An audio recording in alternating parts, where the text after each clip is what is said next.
All right. Well, in the Halitics, I'm Hal Ginsberg. So glad to be talking today. It is Thursday. Yeah, Thursday. I'm a little confused there. Good week so far. 3 great guests. Catholic Jack on Monday. We had Arlen Tuesday, and yesterday Andy Ellis from the Green Party Day. It's just you and I, and I like that. I really do. I like just communicating directly to the viewers, the listeners, to Halitics, as opposed to the opportunities I get to speak to guests, which of course I also really, really appreciate. But I have so much I really want to share. And when I talk to people like Andy, who I endorse, I mean, let's get him a lot of votes. I was going to say, let's make him governor. That's a tall order. I'm not going to say it's likely to happen. I don't think Andy would say that, but let's get him as many votes as we possibly can. We really absolutely need, and that's kind of the theme of today's program, is we need, and I've been saying this over and over, this is nothing new, and I know it's a bit beating, it's the same drum. I keep beating it over and over. I keep playing the same tune, and I get it drives people crazy, but I don't know what else to suggest. I mean, unless you want to talk about some kind of revolution in the streets, we have to change the way we live in this country. We have to change our governance.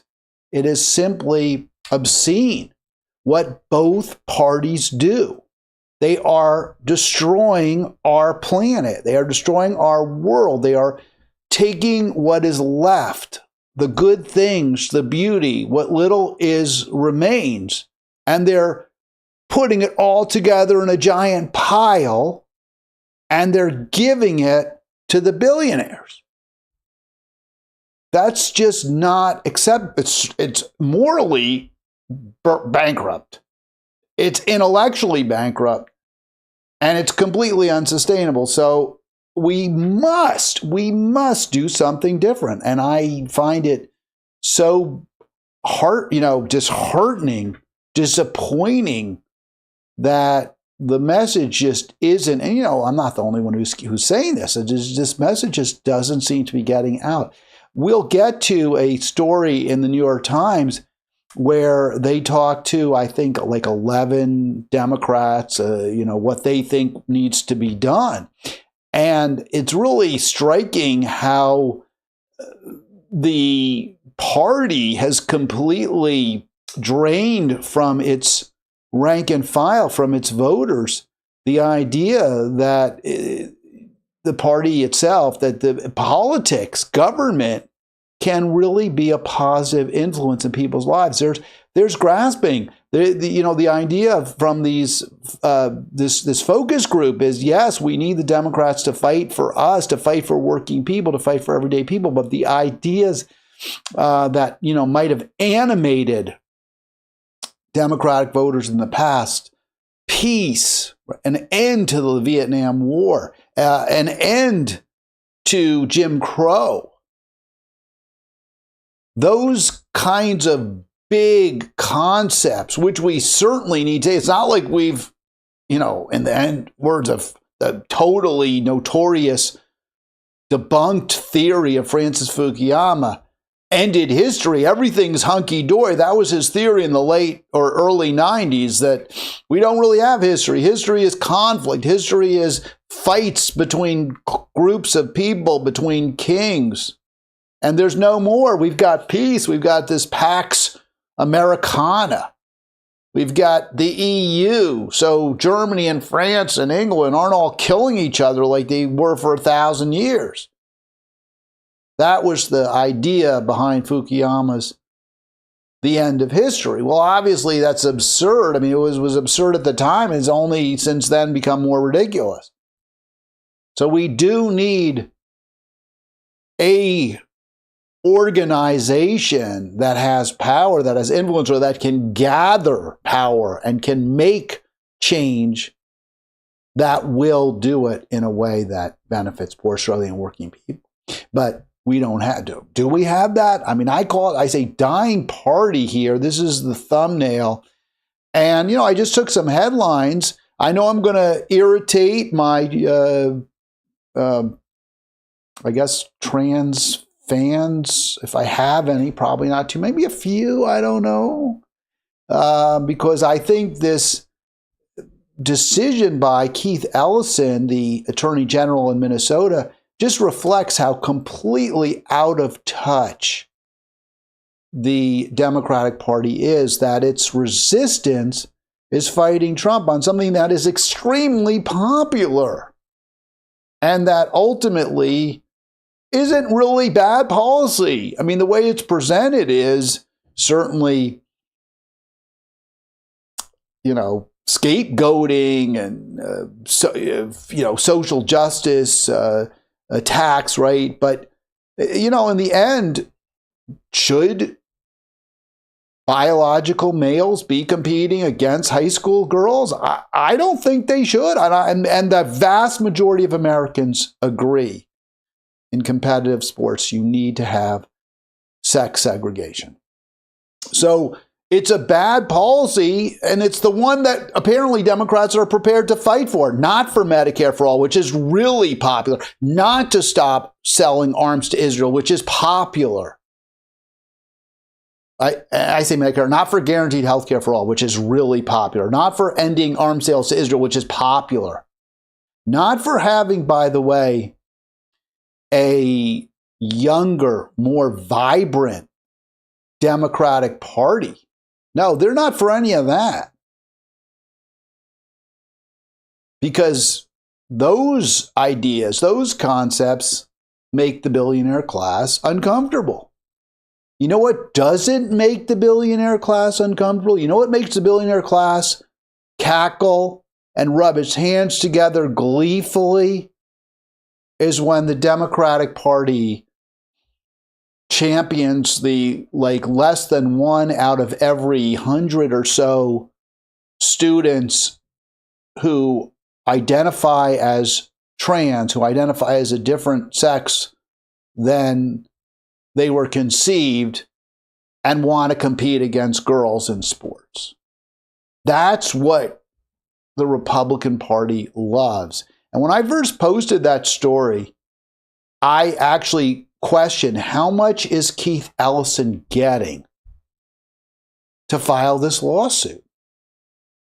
Because from Republicans, right? How much are Republicans giving him to challenge one of the most popular things that Trump is doing? And in a state where there's a lot of news about trans athletes. How much, you can't make this stuff up. What is going on here? I will talk about that more, but I want to just get, we always center Gaza. That's the most important story. Should be the focus. That's, of course, an area where the Democrats have completely failed, completely let us down. You know what? I have some video. I'll play it tomorrow on the free for all.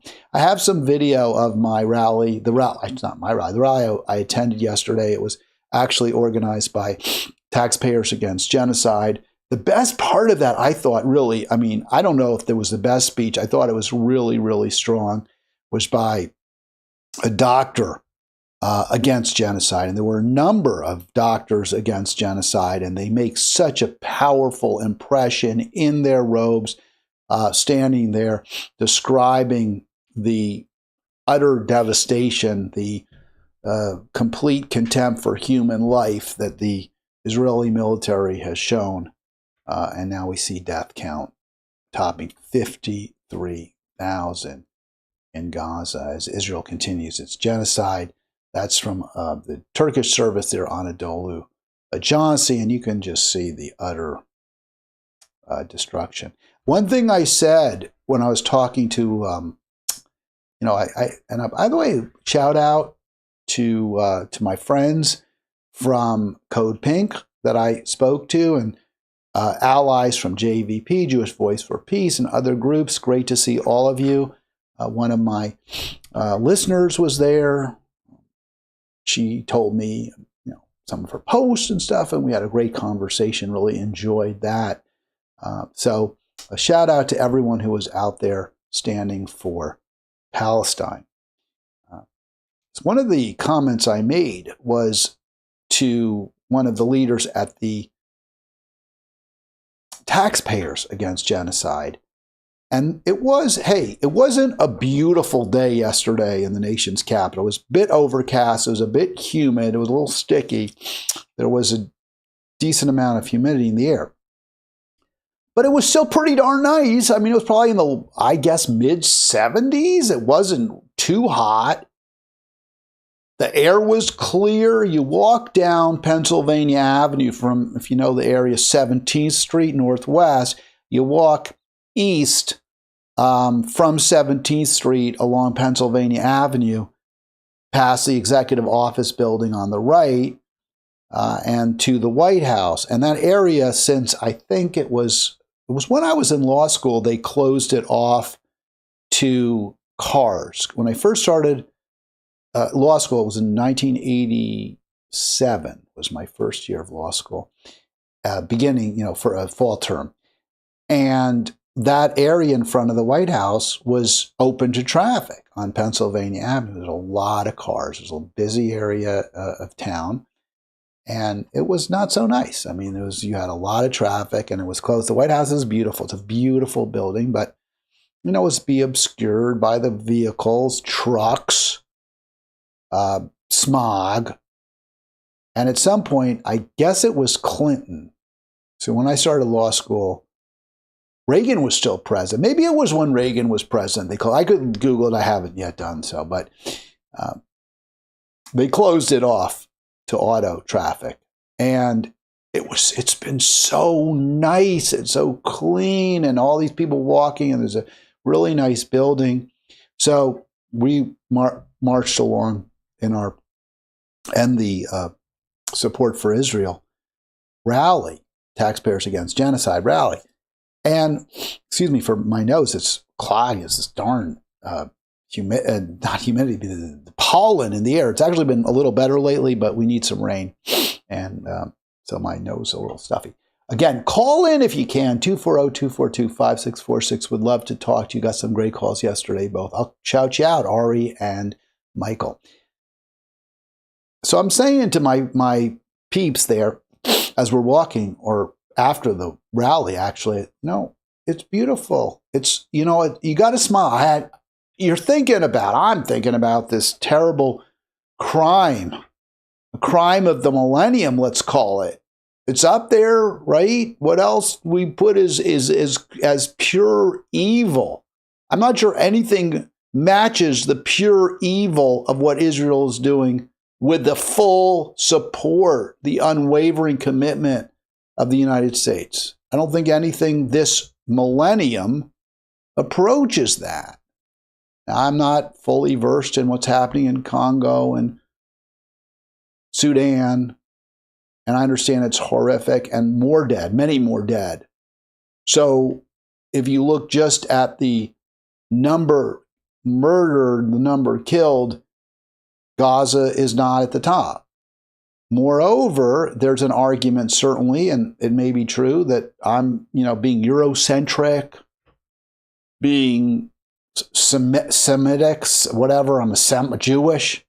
I center Israel, Palestine over Africa. I'm not black, obviously, as you can tell if you're looking at your screen. So maybe I'm minimizing or I'm undervaluing or devaluing the Congo crimes. But I would note that, to my understanding, those crimes, as bad as they are, and as much as you can very fairly lay those ultimately at the feet of European colonialism, American corporatism, America isn't financing, isn't funding, isn't fully supporting the crimes in Congo the way we are Israel. So at least from the American vantage, I put this as among the greatest crimes, certainly, of this millennium. 53,000 killed, and that would mean 82 yesterday. 82 reported killed in Palestine by Israel army yesterday, and that brings the death count up to 53,010 I guess is as official as it gets, but many are buried under the rubble. That's always a caveat, right? We just don't know. And so sometimes overnight, you see the count jump, even though it doesn't reflect recently, people killed in the past hours, but maybe people were killed in the past months, but their bodies were finally identified or found anyway. Many victims still trapped under the rubble and on the roads as rescuers are unable to reach them. And if you go to a little chart I do, 53,010 identified Gazans killed, 82 additional deaths yesterday, and we can lay at Trump's feet 2881 from March 18 through May 14 of this year. Really just can't. Again, it's heartbreaking. It's not unfathomable. I'd love to say it's unfathomable, but it's just humanity. It's just what we do to each other. It's what we do to each other. 240-242-5646, 240-242-5646. And I just wanted to look up because it really isn't fair for me to mention Congo and then not have some information. So just looking up online real quick because I don't ever want to shortchange group of people because I'm ignorant. Well, I mean, that's what happens. You can only know so much and learn so much. I put us, the Israeli Gaza genocide at the top because I'm American and I think we're most responsible for it. But what you have here from Bristol University since 1996, the Congolese genocide, the Democratic Republic of Congo has been embroiled in violence, has killed as many as 6 million people. So it's mostly internal as opposed to what Israel's doing is killing a sort of a separate group of powerless people. And I note that, as I mentioned, colonialism can certainly be to blame. This was an area that saw tremendous atrocities, tremendous number of murders by the Belgians. All right, 240-242-5646 if you want to join me. 240-242-5646. We look at this crime that the U.S. government has made. I think we are complicit. We know what most people chose between Harris and Trump, two pro-genocide candidates. So unless you didn't vote for either one, I mean, I think you have to sort of say, yeah, I kind of have to take a little bit of ownership of that. And it's not good. It's not what you want. It's not what you want in your president. Since both parties seem determined, right, bound and determined, although Trump now and again, and yesterday or rather Tuesday with Arlen, we talked about how he seems to be putting some daylight between himself and the U.S. government and Netanyahu, which is all to the good, and he's negotiating with Iran. It looks like there's going to be a treaty with Iran. There's a treaty with the Houthis. This is all good. This is all good. I can't be too optimistic given what continues to transpire in Gaza every day, but maybe that'll change. Trump is pushing for peace in Ukraine, which is also would be a great accomplishment. Let's hope that happens. Putin did not go to Turkey, but he did send a low-level delegation. And fortunately, I think it's good. Zelensky's there. He said, I'm not going to go if Putin doesn't go, but then he did go. So good. I'm glad he's there. According to the delegates that Putin did send, they're empowered to act and presumably can enter into negotiations. I don't know that they can sign a deal, but they can enter into negotiations. And if they recommend to Putin that a deal be made, presumably will be inclined, if they really have authority, that's what they say, that they're authorized to act on behalf of Russia. if that is the case, presumably if they recommend a ceasefire, if they recommend some kind of land for peace deal to Putin, he will likely accept it. That's what being authorized to act means. It doesn't mean you can actually sign. I mean, sometimes it means that. I don't think that's what it would mean here. I doubt Putin would ever give anybody the authority to enter into a commitment, a peace commitment. But what I take that statement, which the Russian diplomats made, to mean that their recommendations will be taken very seriously and will likely be followed by Putin. And presumably they talked about exactly what Russia is, you hope, prepared to give up or prepared to agree to. All right, we got a caller, and it is our good friend Ari. So, Ari, welcome to Halitics. What's on your mind? Hello. Yes. Can you hear me? I sure can. Go ahead. Hi, Hal. Okay, just a quick one, I hope. This is Ari. And I didn't realize you have a legal background until today, so that's nice to know. Oh, yeah. I was trying to figure out how you knew, and I realized, oh, yeah, I talked about law school. That's right. You talked about it, right?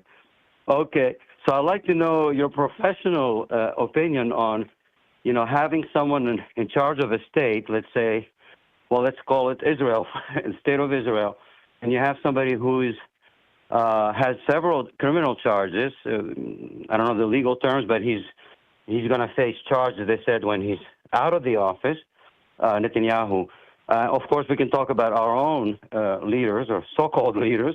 And I guess my question is, what do you think of such a law where, the average person, if I'm suspected of something, immediately I got to go to the court and, go through maybe get a lawyer. But somebody in that position of presidency, they're immune until they're off that position. It sounds to me like it's a terrible law. Now, what do you think, Hal? Yeah, I mean, this is common, right? I mean, Ari, this is not just Israel. I mean, you see it in the United States. As soon as Trump got elected, it's not like de jure. In Israel, if you're prime minister, I believe you are immune from prosecution. You can't be prosecuted. That's the law in Israel, I believe. That is not the law in the United States, but it's generally followed in practice. So the charges against Trump were all pretty much dismissed when he became reelected, when he was reelected. So you do see that I think that's across the board. I think in Europe, leaders are just simply not subject to the same criminal liability and civil liability that other citizens are. And I think the reason for that, there's a couple. One, you don't want your leader to be distracted, right? It's such an important job. It's so critical that they be able to train their laser minds, laser sharp focus on the problems in the country. We don't want them distracted by lawsuits, which is not completely a frivolous argument. I mean, lawsuits are very distracting, very time consuming. So I can understand that. Criminal charges even more so. I get that. Sure. But you leave people without remedy. So that's one reason. The other is that because you're the president, you're the leader of one party in pretty much every country, you've got a big target on your back. And we saw that with Trump, right? I mean, all those impeachment proceedings by the Democrats and then criminal charges filed. Some I think were more legitimate than others. I don't want to get into how we certainly saw with, I believe, with Obama, there were various absurd impeachments brought against him. So, I understand the reasons for it. I see that, as you're suggesting, Ari, that it can lead to injustice, but, and I wish Netanyahu was in jail right now, but I also understand the rationale. Right. And I believe Bill Clinton might have been on that list where the situation with Bill Clinton, I forget the technical legal aspect of it, with the Lewinsky, and that kept dragging and dragging. And thank you for that opinion, your point of view, and I appreciate what you're doing. It's horrible what's going on. The genocide, like you said, continues on a daily, massive scale. 100 just yesterday. It's unbelievable. Yeah. Yeah, it is. It's so sad. It's so tragic. I don't know. You have to talk about it, and yet words fail. By the way, just look this up, Ari. I thought there had been some frivolous impeachment initiated by the Republicans against Obama, and I was wrong. He was not impeached. Oh, yeah. The other thing is, numbers. Just briefly, I'm going to mention, comparing this to the Holocaust and previous genocides. I mean, we know, some of us have heard of the Armenian genocide. I personally am of Greek ancestry and background. I know a lot about the Greek genocide of people that we call Pontus. This is from the Pontus area of northern Turkey. But anyway, so there's been lots of genocides.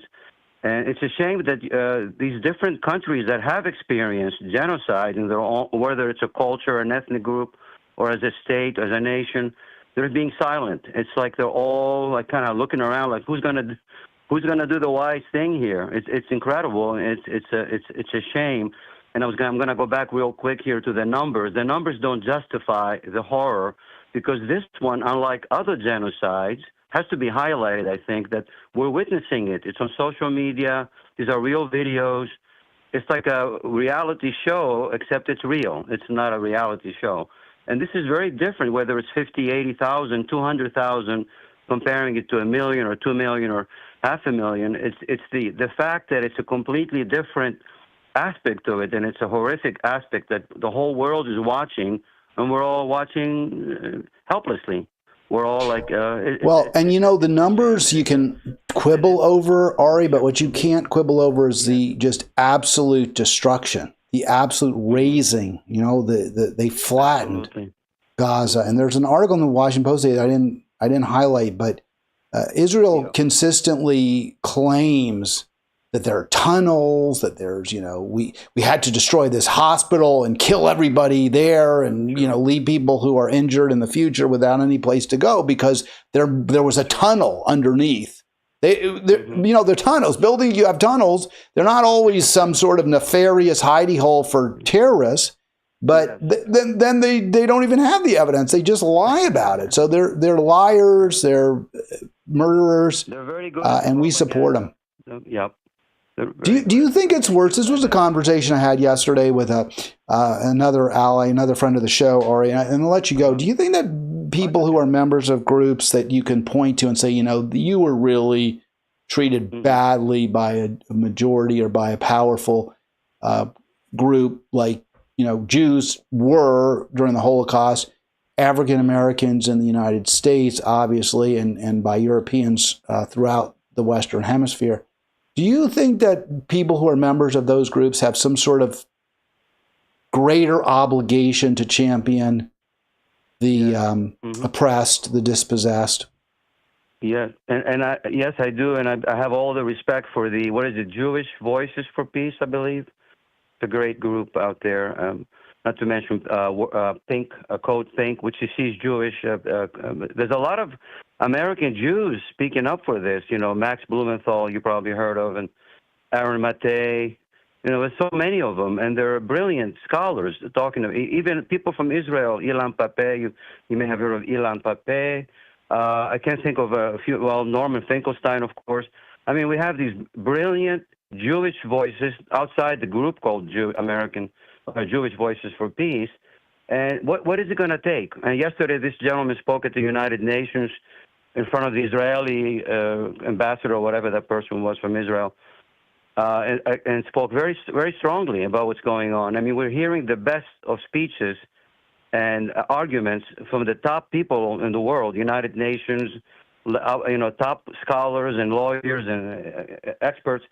And it doesn't budge. It's like, what is it going to take other than the Yemen Houthis? They're the only ones who are really, these poor guys in sandals are actually doing an amazing job. And even Trump is accepting them, and which is incredible, like a miracle. I couldn't believe It is. I mean, you do have to wonder whether Trump, and by the way, Trump's distancing himself from Israel, Ari, may be paying some dividends now for the Palestinians because the report, and I give very little credence to these reports. We hear all the time, Israel is prepared to negotiate, Israel this, Israel that. But there is a report now that Netanyahu is more seriously considering agreeing to a ceasefire, and they have stated what Israel has stated, the ceasefire possibility. But what Israel is stating is now they're going to start letting aid in, supplies to Gaza. Now, I'll believe it when it happens, but hearing that, reading that, juxtaposed with Trump's obvious disdain at this point for Israel, there may be a connection. Let's put it that way. Right. Okay, thanks, Hal. And I share an interesting website for you, PalestineChronicle.com. I look at that almost daily. Put that in the comment section if you got a chance, not just in the chat, but in the comment. I will. I'll put it in the comments as well. Thank you, Hal. That's great. That's great to hear from Ari. Awesome caller. And let me mute him, or I guess I muted a second too late. I'm not sure if I did or not, but we may have heard that hang up sound. All right, if you want to join me, 240-242-5646. Would love to hear from you. Would love to get more callers. It was really nice yesterday, of course, hearing from Michael as well. Michael is a big supporter of Andy Ellis for governor, so I think he was especially tuned in for that. But I had a number of people say they really appreciated Andy, and I will say this, as I do too, vote for him. Get involved. Now, I put in yesterday's live stream description the link to attend the Green Party annual meeting in Annapolis next month. I will be there. I hope to see you there. It's a Saturday, Annapolis. Not too far away. It's really nice if you're in the nation's capital area. It's 40-minute drive, 50-minute drive for me. It's not terrible, and it's real nice out there. So hope that you get a chance to make it. Say hello. 240-242-5646. I did want to get to the story because and I've already billboarded it, but I mean, it's people say, oh, Hal, you should, when you talk about issues like trans rights, you're pitting, because that's what I say, these issues pit working class people against each other. They pit poor, struggling working class people against each other. And that's why Democrats lose, because they don't stand for policies that will make life better for all working class people. I mean, that's one of my issues with the reparations that Andy discussed yesterday. And I know he made a lot of, very good points and sound points about how the policy that he supports would address, current inequality, current privations, as opposed to trying to make amends for what happened to people who are long since dead. I get that. I think that's a good point. I think it's a fair distinction. But in the end, I always am concerned that policies that are directed to provide redress for one identifiable group based on innate characteristics, whether it's race or sex, is divisive. It just is. And, maybe my talking about it is divisive. Maybe my criticizing the policy is divisive. But, I mean, this is where Americans are. I mean, I am reporting to you that what Keith Ellison is doing is almost unquestionably unpopular and will lead to less likelihood that Democrats can regain power. I think that's the one of the reasons to be critical of this policy, of this lawsuit that he's bringing. Another reason, again, I don't think it's particularly good policy. I think it's problematic. And you can see the enormous opening that he gives the Republican House Speaker. I was surprised. I thought Minnesota was a trifecta state. In other words, the governor, who is a Democrat, Walz, as well as the both, the bicameral legislation was all Democratic controlled, but it's obviously not, because the Minnesota House Speaker is a Republican. And she went after Ellison. She said, hey, you're suing the administration to stop enforcement of your ban of its ban on providing Title IX funding or to provide funding, period, to Minnesota schools because we're not complying, according to the administration, with Title IX. And Ellison saying it's just the opposite. We are complying. You're trying to get us to stop complying with Title IX, which prevents discrimination based on sex. And the House Speaker clearly sees an opening. She says, hey, look, that Democratic Attorney General, Keith Ellison, wants girls to be less safe. And it's not a completely frivolous argument. And I'd love to have some trans activists on this program. I've requested of them, some I know. Some have ghosted me. They won't talk to me, or they'll send me materials, but they won't have any conversation about them with me. The expectation is how we know you need to learn, you need to become enlightened.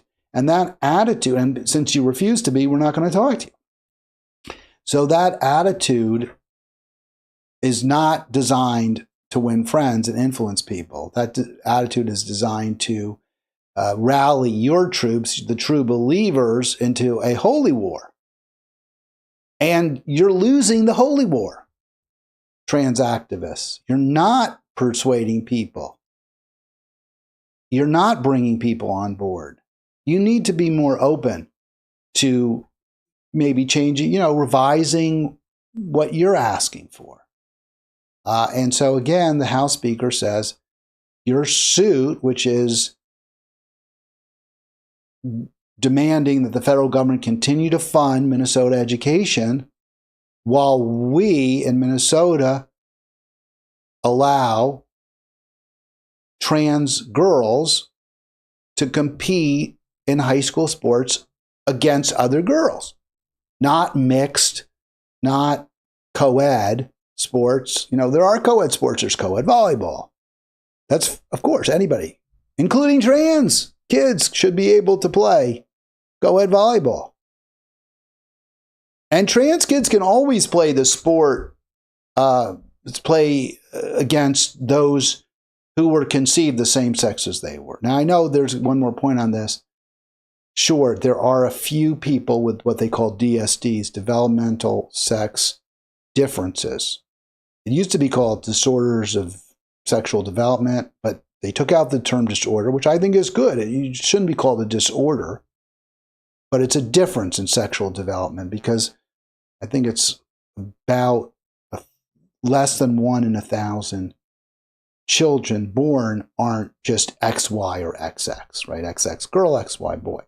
There's about 1 in 1,200, 1,500 of these various disorders where you might be XXY, or I think there is also XYY, and so there are some other chromosomal patterns that are seen, but they're very rare. And when you come to those, right, like a Klinefelter syndrome, and I'm not an expert, those are really hard cases, right? I mean, those are the tough ones. I don't know. Those I think you do leave up to the school board, or you leave up to the discretion.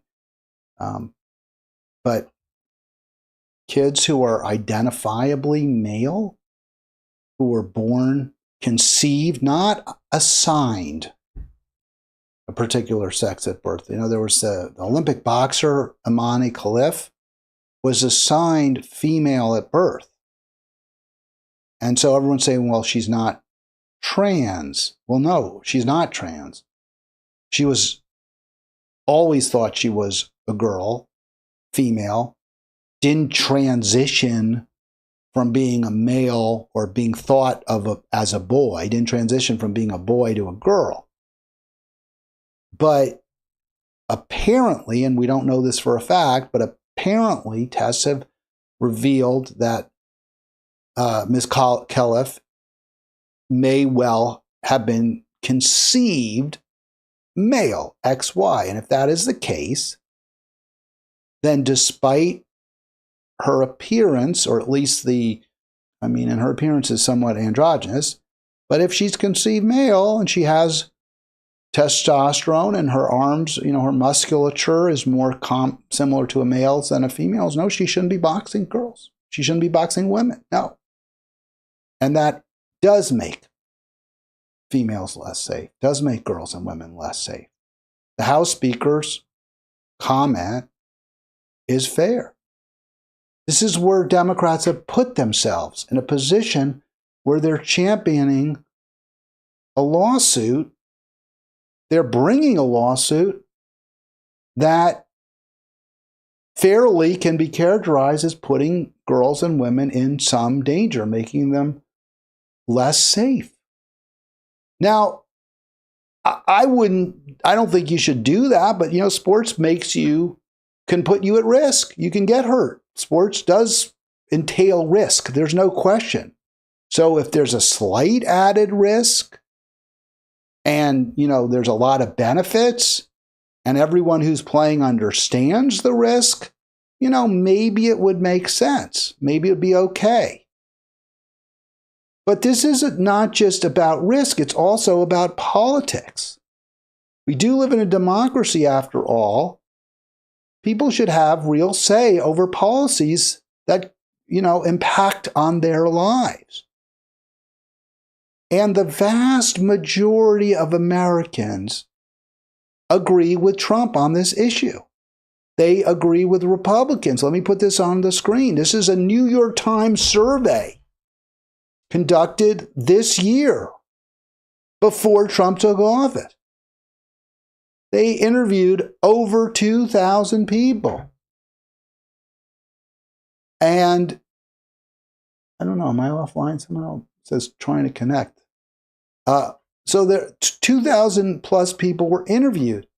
And of that group, 79% said trans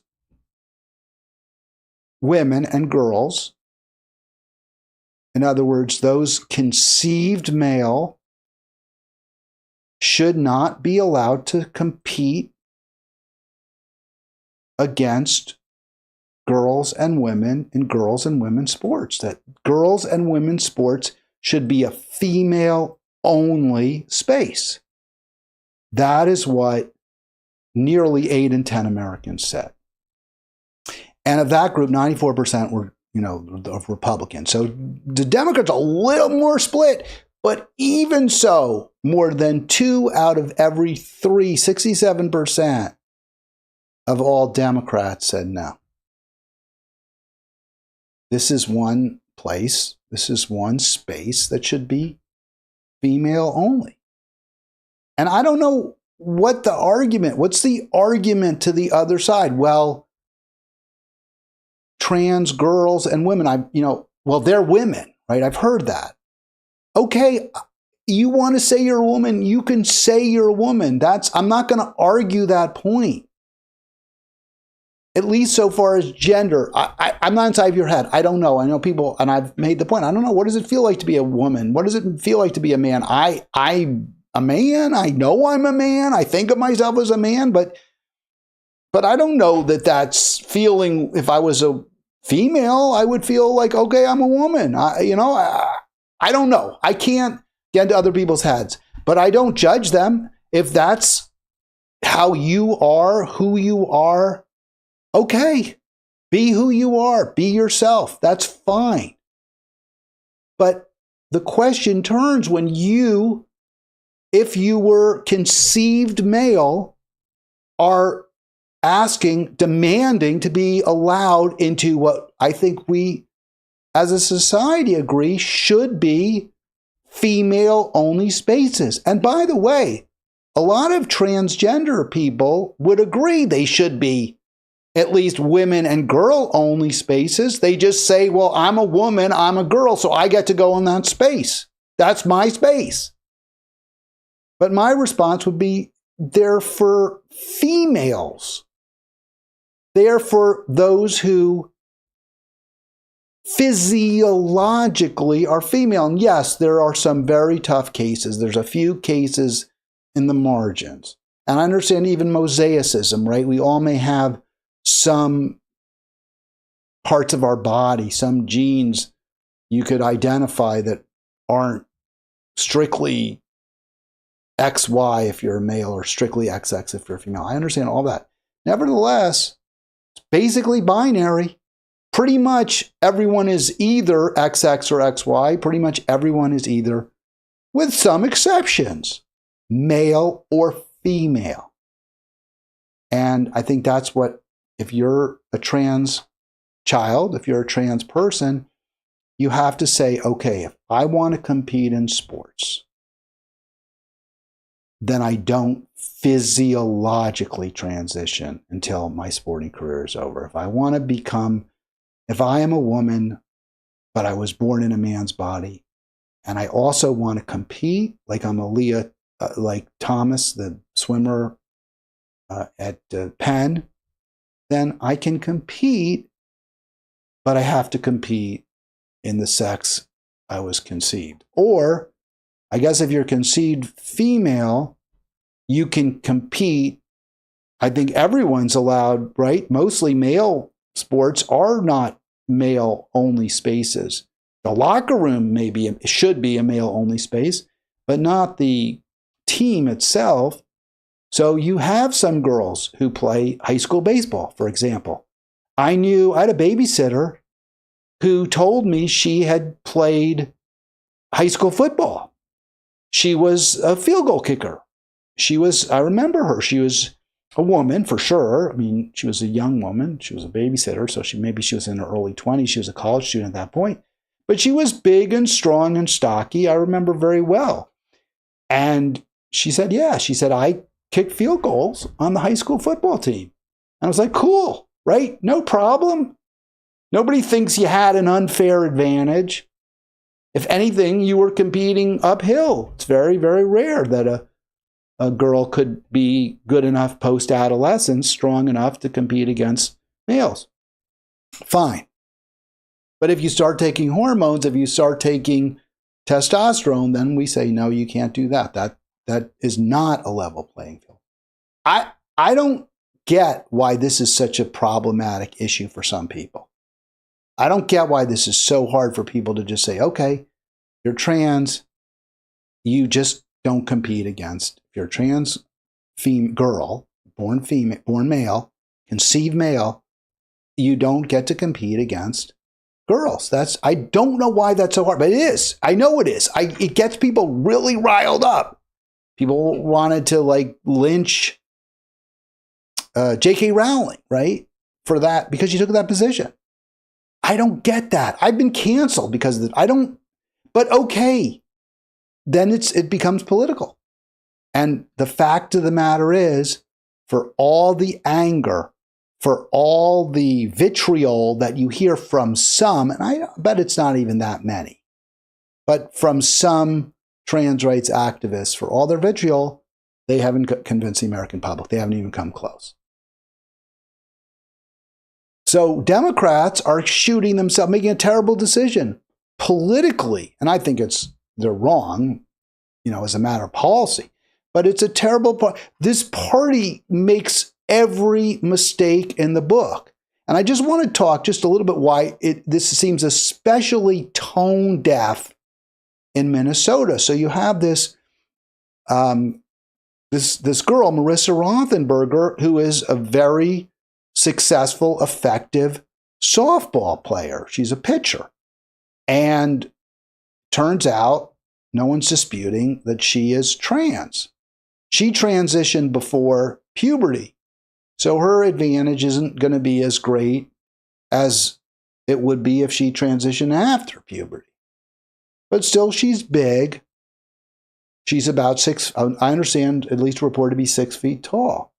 And this headline here indicates, and so this is in Minnesota. This is why I bring it up, because I think Keith Ellison, his lawsuit seems to be particularly poorly timed when there's reports of, a transgender athlete dominating in softball in Minnesota. So politically, this is a big mistake, a major faux pas, major mistake by Ellison.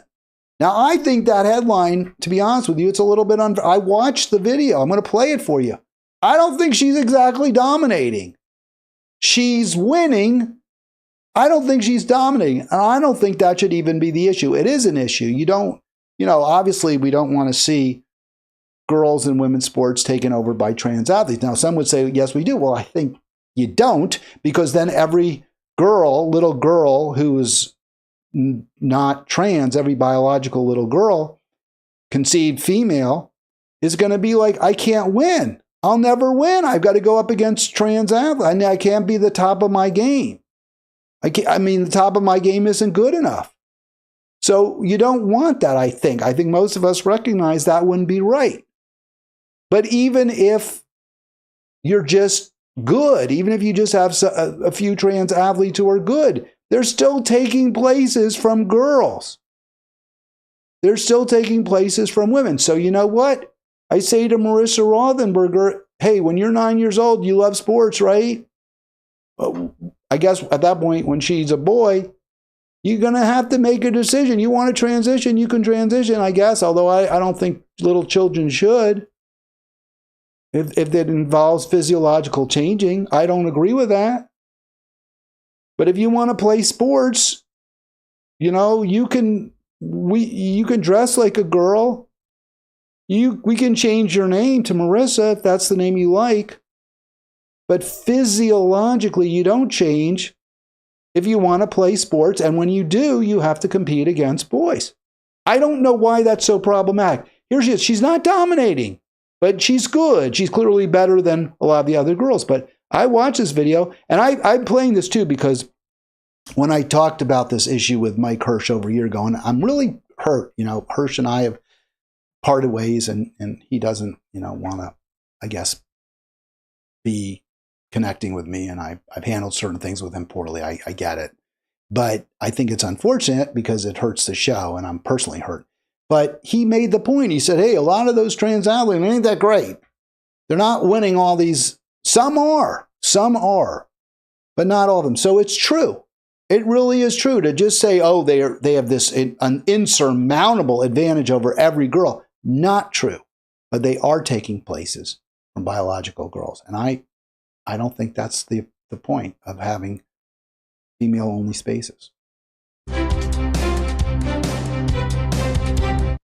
Champlin Park and Maple Grove have been two of the best softball teams in the area in recent years. The Rebels and Crimson met up in a matchup with Section 5-4A playoff seeding implications on the line. Ches Moots has the highlights. Champlin Park 10-2 coming in their home game against Maple Grove. The Crimson 8-3 on the season. Rebels up to bat for the first time. I want to say something too. You see those girls slapping, palms and everything, high-fiving or low-fiving each other. And that's one of the arguments that I've heard from some trans activists. Hey, look, this is so great for them. It's so great for them to be part of a team. I agree. That is true. And it's obviously really hard to be trans. I'm not minimizing that. It is. And we need to figure out ways to include as many kids as possible in as many different activities and as many different places. But ultimately, this is a zero-sum game. If Marissa Rothenberger is pitching, then that means another girl isn't. That means another girl isn't getting the benefits of the camaraderie. So we've got to figure out how to do both. Make sure that the playing field is fair for females. Make sure that they have as many opportunities as males do to compete. But we also have to say, okay, to the trans athlete, and this is what I would also say. Hey, if you're a trans athlete and you're good enough to win as a male, which you are a male, you can compete as a male, isn't that going to also bring you the same kind of camaraderie, the same sense of belonging as if you compete as a girl? I would think it would. I would absolutely think it would. Grove, the Crimson 8-3 on the season. Rebels up to bat for the first time. Reese Remler, good swing and blast out to left field. It gets all the way to the... All right, so look, she hit that girl, Reese. I don't think she's a trans. I haven't heard of that. And she cracked that ball pretty darn far. So let's keep watching. Put CP on the board, an RBI double from Remler. Still in the bottom of the first, Marissa Rothenberger sets up the safety. So she doesn't. Now that's the pitcher. She doesn't hit it out of the infield. Now she deliberately bunted. But if she were that dominant, wouldn't you let her hit away and assume she could hit a home run if she were that big and strong compared to the other girls? I mean, you just saw that other girl who not trans. So I'm saying again, the point is there isn't this massive gulf, at least in this case. In some races and stuff I've seen, the trans athlete dominates. They called Marissa Rothenberg dominating. I'm not seeing in this video. I'm placing that. The out at 1, but Remler slides in safe to extend the Rebel lead at 2-0.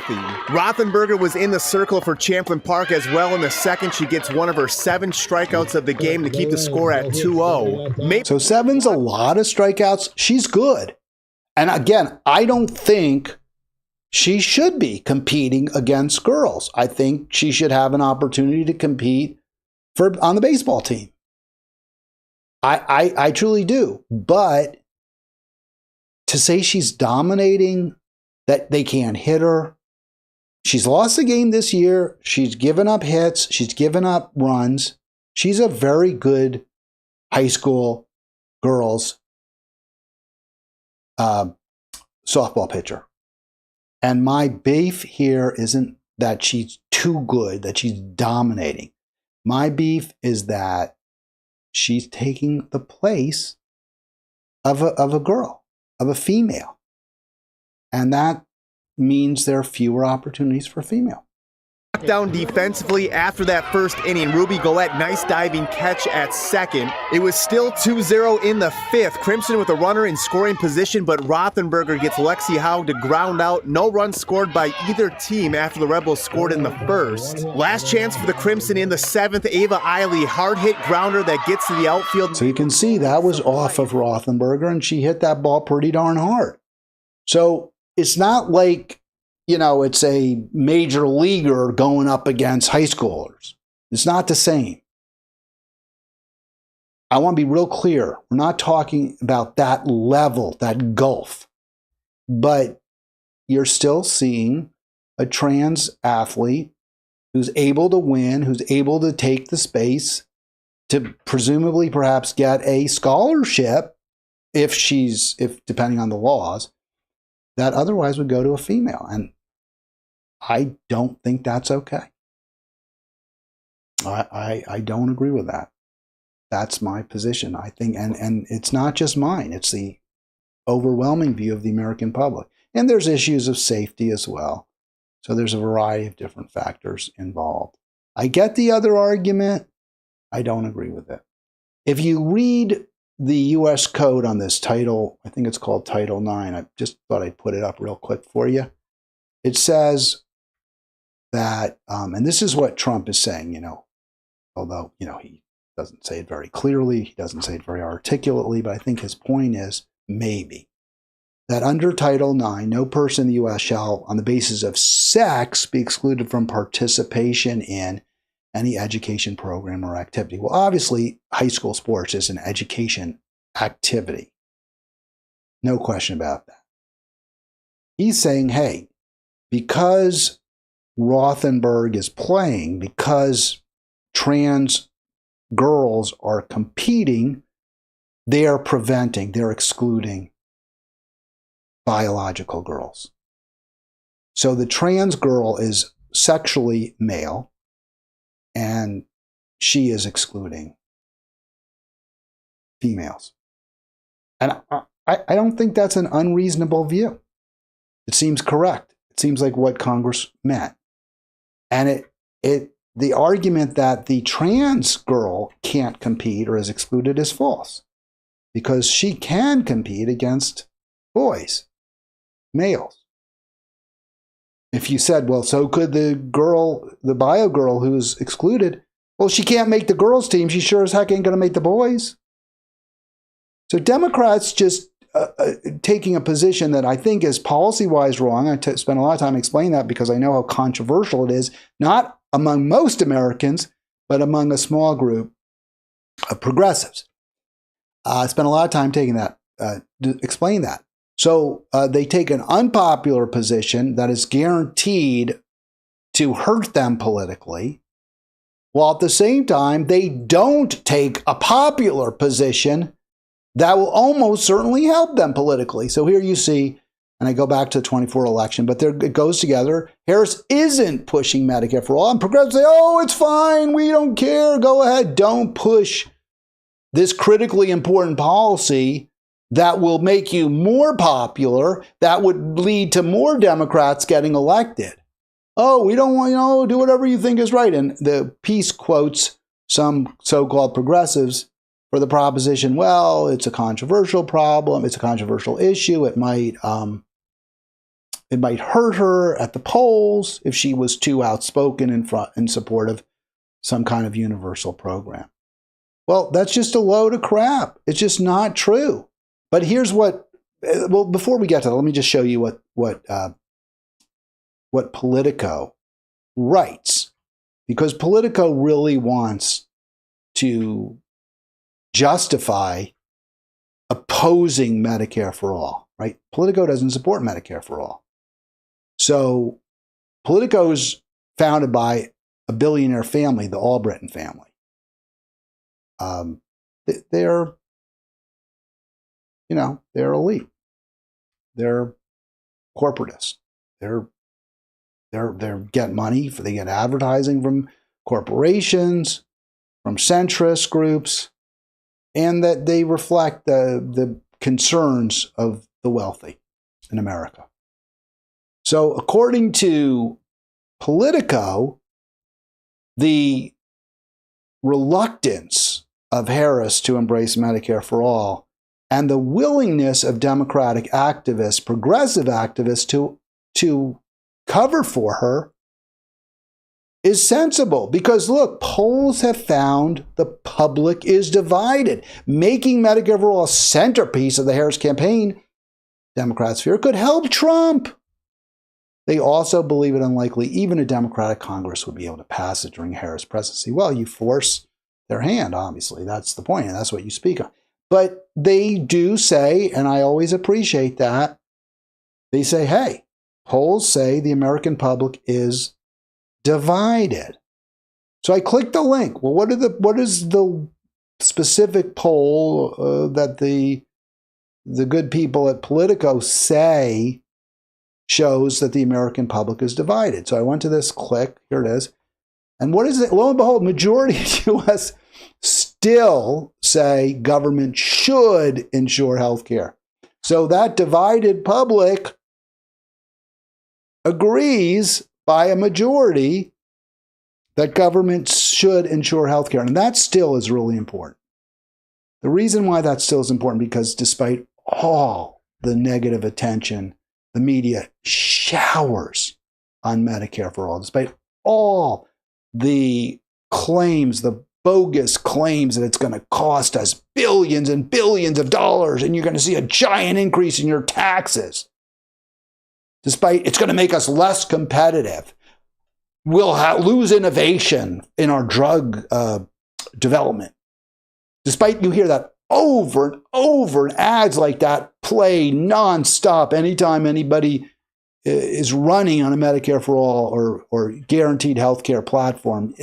It's endless. No newspaper in the world will champion Medicare for all. Paul Krugman, who retired, said, yeah, it would probably be better if we were starting from scratch, but we have this, and you never start from scratch. There's never no health care. There's always health care.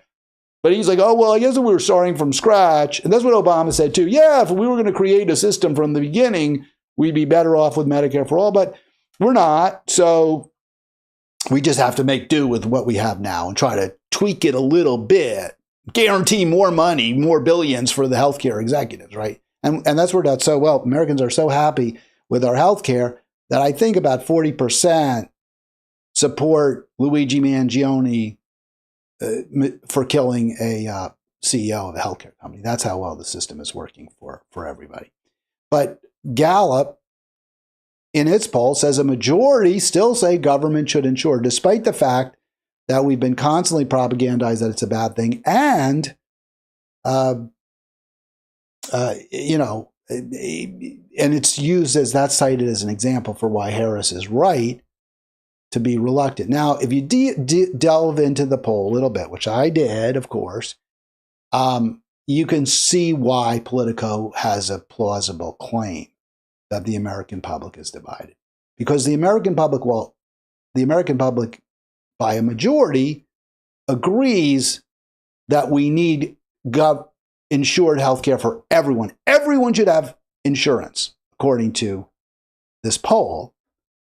Most Americans believe. But only 53%, or rather 53% say it should be based on private insurance, and only 43% say a government run one.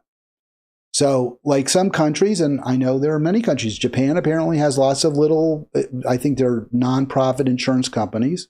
We used to have nonprofit insurance. Blue Cross Blue Shield used to be nonprofit. Care First was nonprofit. And then Bill Frist, who owned a bunch of hospitals, passed a law in the 90s that made, that privatized or that made health care providers could be legally for profit. So he could make gazillion dollars with his hospitals.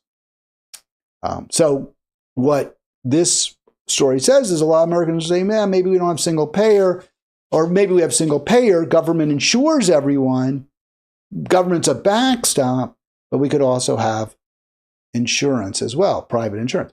Okay, so if you're Kamala Harris and you want to win, what do you look at those numbers? What do those numbers tell you? Well, you go out on the stump and the first thing you say is, I believe that every single American should be insured. And I support the government guaranteeing all Americans have health care. And I will work with Congress to come up with a bill that does just that. Now, I understand some of you don't think the government should be the insurer. Some of you think the government should guarantee we all have health care, but that there should be private insurance. I understand that. And I'm not rejecting that out of hand. I know that that's how it's done in some countries where it works well, much better than what we have here in terms of guaranteeing everyone has coverage and also at a lower cost. So I will work with Congress, with both, we'll have a bipartisan group. But the task is to do what you have said you want. Guaranteed health care for all. All right, 240-242-5646 if you want to join me. It's been over an hour now. That's what you say if you want to win. What you say if you want to placate billionaires is, I'm not for Medicare for all anymore. And guess what happens? You lose. Here's another policy that if you really wanted to win and you were a Democrat, you would unite behind. Well, here's what you wouldn't do. You wouldn't overwhelmingly reject restrictions on U.S. arms sales to Israel at a time of genocide. You can look at that dateline, April 4, 25, where Israel is just wiping Gaza off the map. Senate Democrats overwhelmingly reject restricting U.S. arms sales to Israel. Now, that's not what you do if you want to win elections, especially if you're a Democrat. Especially if you want to excite people in support of your party. If you want to bring in new blood, then what you don't do is overwhelmingly reject an arms embargo. Less than half in U.S. This is March 25. So less than a month later, Senate Democrats overwhelmingly reject the will of the American public. And Democratic voters are even more opposed to Israel than, unsurprisingly. So you're turning off your own voters. you're turning off the majority of Americans who don't like Israel, who prefer Palestine, but you're placating the billionaire class.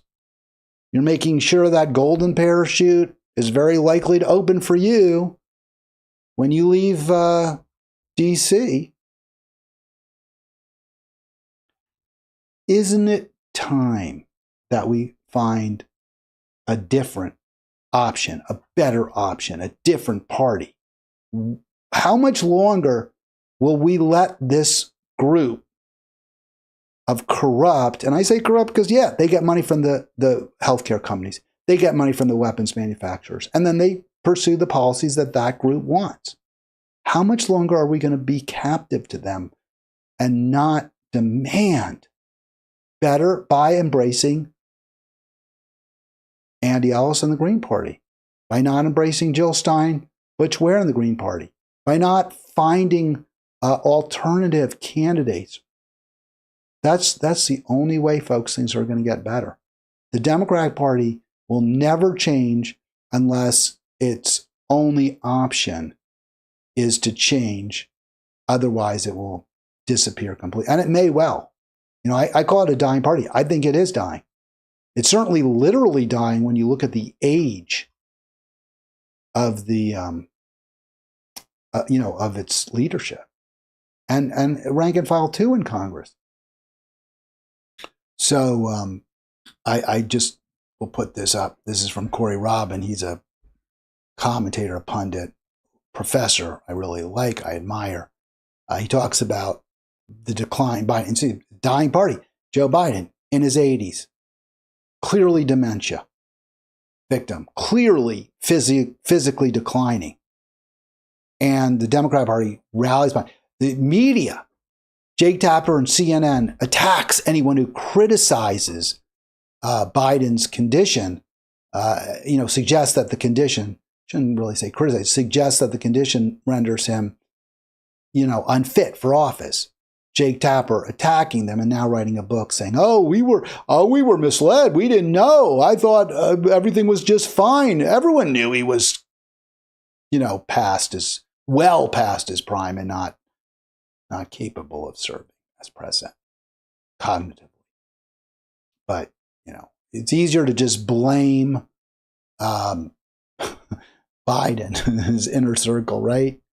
Everyone's always stealing an election from the Democrats, says Corey Robin. Right. They can't take responsibility. Everyone, what everyone loves is a sore loser. Everyone loves people who blame everyone but themselves for their own failings.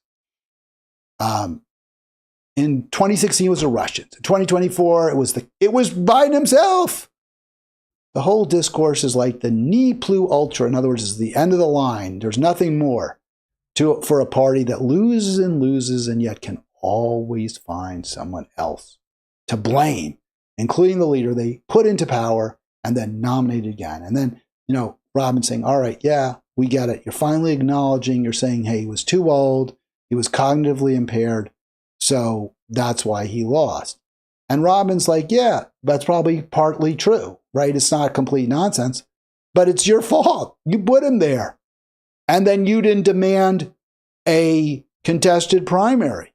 You didn't out him as, acknowledge him as past, his sell date. And now you have a hell of a nerve complaining about his age and his cognitive decline when you look at who you have running for re-election.